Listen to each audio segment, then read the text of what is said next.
Dear newly appointed rabble, while it has been a pleasure having you attend our fine institution for the past 3 years, we regret to inform you that you are no longer welcome on our premises.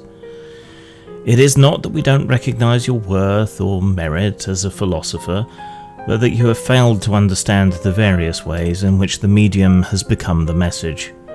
Your rules for radicals were not within the areas of radical we assigned you, and your critiques of Marx created far too much entropy for us in the press we designed through our labour.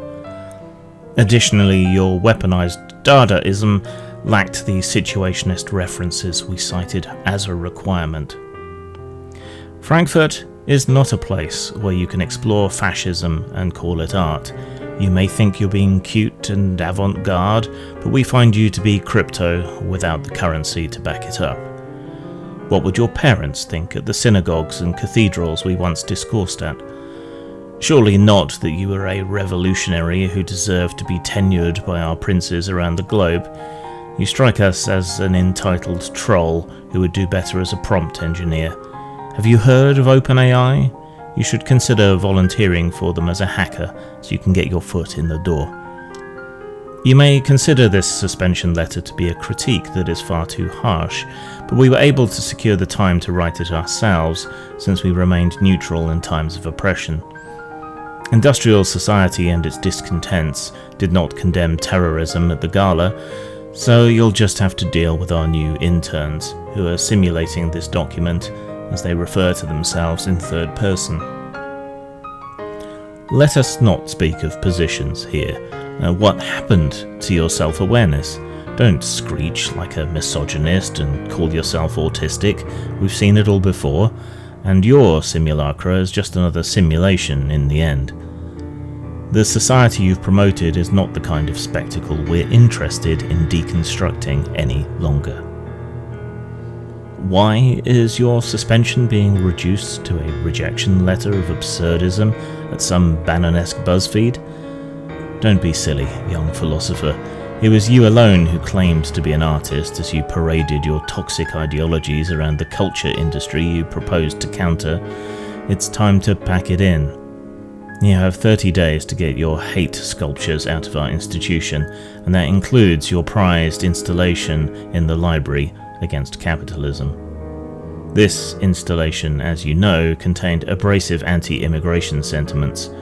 Don't give us that tired speech about fighting with imperialism. We realize you fancy you'll get killed in some romanticized night of the mundane utensils now, but nobody cares about your incessant victimhood. Your historical fantasies are a narrative we refuse to platform. We recommend you go to an AI meetup and tell everyone you were recently kicked out of Frankfurt. They'll remember their own periods of #MeToo as they speak of effective accelerationism.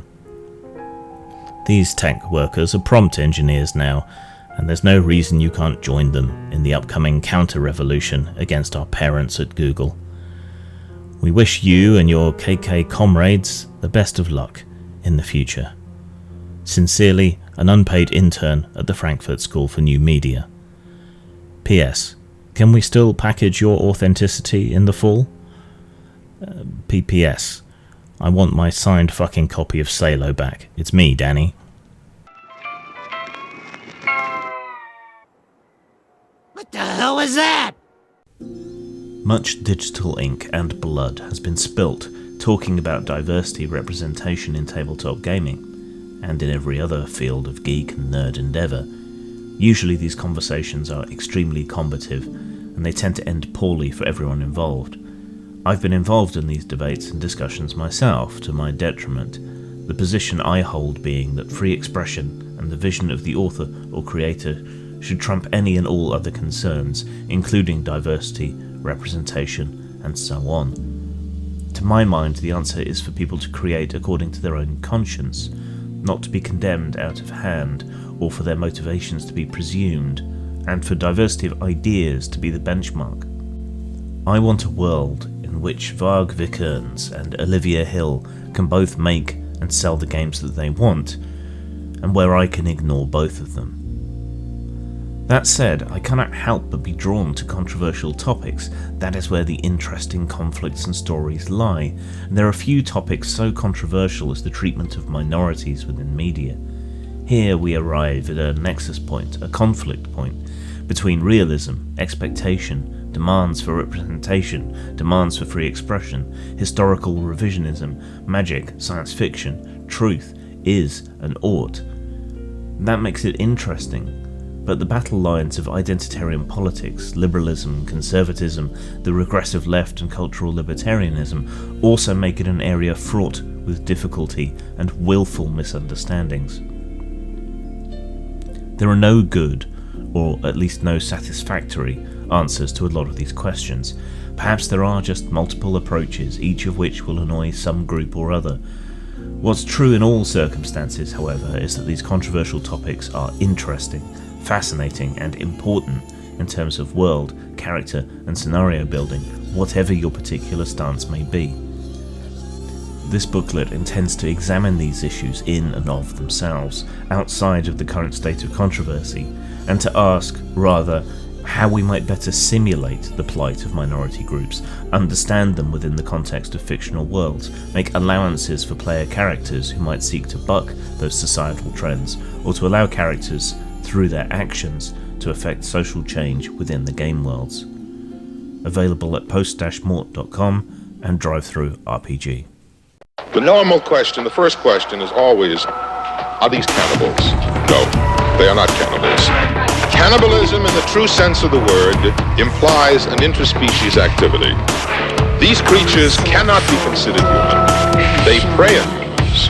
They do not prey on each other. That's the difference. They attack and they feed only on warm human flesh. Intelligence? Seemingly little or no reasoning power, but basic skills remain are more remembered behaviors from normal life. There are reports of these creatures using tools, but even these actions are the most primitive. The use of external articles as bludgeons and so forth. I might point out to you that even animals will adopt the basic use of tools in this matter. These creatures are nothing but pure, motorized instinct. We must not be lulled by the concept that these are our family members or our friends. They are not. They will not respond to such emotions. They must be destroyed on sight.